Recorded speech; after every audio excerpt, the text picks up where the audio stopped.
بسم اللہ الرحمن الرحیم۔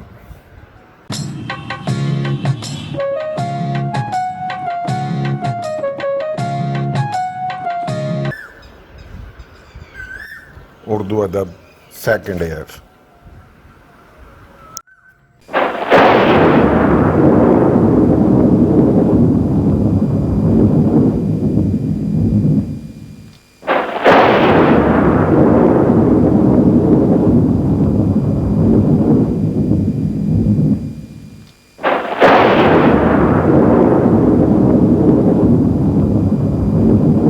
میرا اور میرے دوستوں کا یہ حال تھا کہ ہاتھ پاؤں ہلانا نہ ہو اور ایوب سب کام کر دے۔ بہت سی باتیں ایسی ہوتی تھیں جن کی تمام ذمہ داری ہم ہی پر ہوتی، لیکن اس سے بذات خود عہدہ برا ہونے کی بجائے، یعنی خود ہی اس کو مکمل کرنے کی بجائے، سر انجام دینے کی بجائے، یا اس میں خاطر خواہ کامیابی نہ ہو، کوئی عمدہ کامیابی نہ ہو، تو ہم سب ایوب صاحب ہی پر بگڑتے تھے اور بہانے نکال کر انہیں سخت سست کہتے تھے۔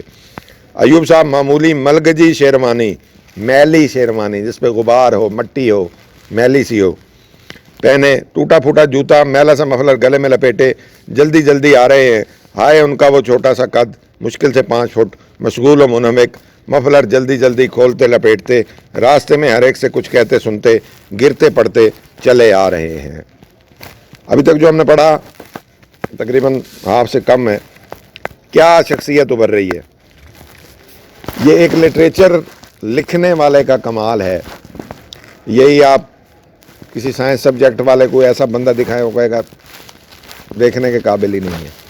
تو یہ لٹریچر کا یہی کمال ہے کہ یہ عام آدمی کو اپ لفٹ کرتا ہے، ہمیں ایک طاقت دیتا ہے، ایک تقویت دیتا ہے۔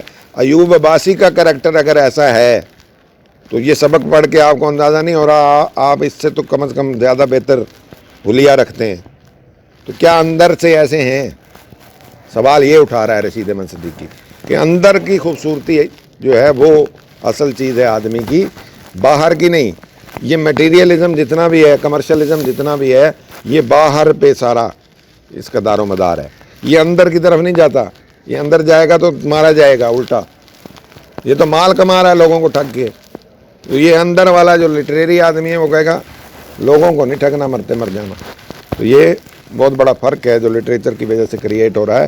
ہمیں ایک عام آدمی میں وہ انتہائی قیمتی اوصاف نظر آ رہے ہیں جو کہ ہر معاشرے کے فرد میں ہونے چاہیے۔ تو یہاں عام خاص کی بات، خاص وہی ہے جس کا اندر خاص ہے۔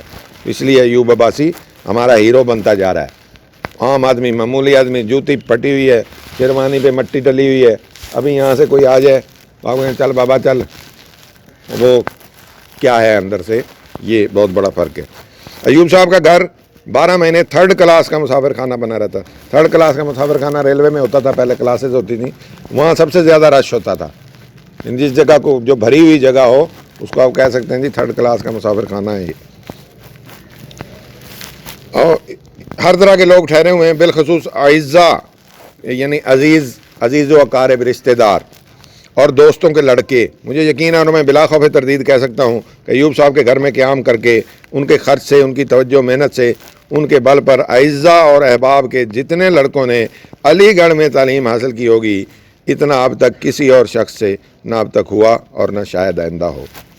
ورلڈ بینک اور IMF تعلیم کے لیے قرضہ نہیں دیتے، یہ ان سے بھی بہتر نکلا ہے۔ لوگ تعلیم حاصل کرنے، اس کے عزیزوں کا قارب ظاہر ہے کہیں گاؤں سے آیا ہے، اب وہ گاؤں کے ملنے جلنے والے جتنے لوگ ہیں ان سب کو علی گڑھ کالج میں کوئی فرشتہ پڑھا رہا ہے، تو یہ ہے، رشید احمد صدیقی نہیں ہے۔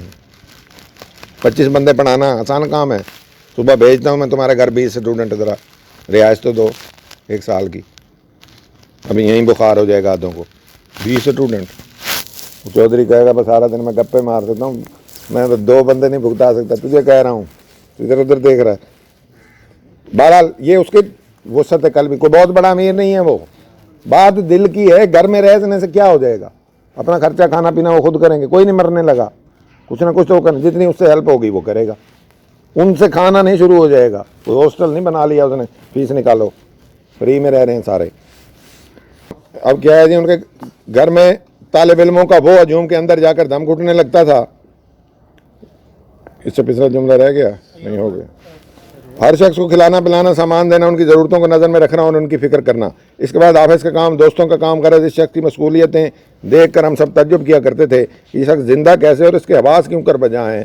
یہ 24 گھنٹے نان سٹاپ 24/7 کام کرتا پھر رہا ہے. اس کی عقل کیسے قائم ہے, بندہ اتنی دیر میں فارغ ہو جاتا ہے. دوستوں میں سے کوئی بیمار پڑا اور یہ موجود ہوئے.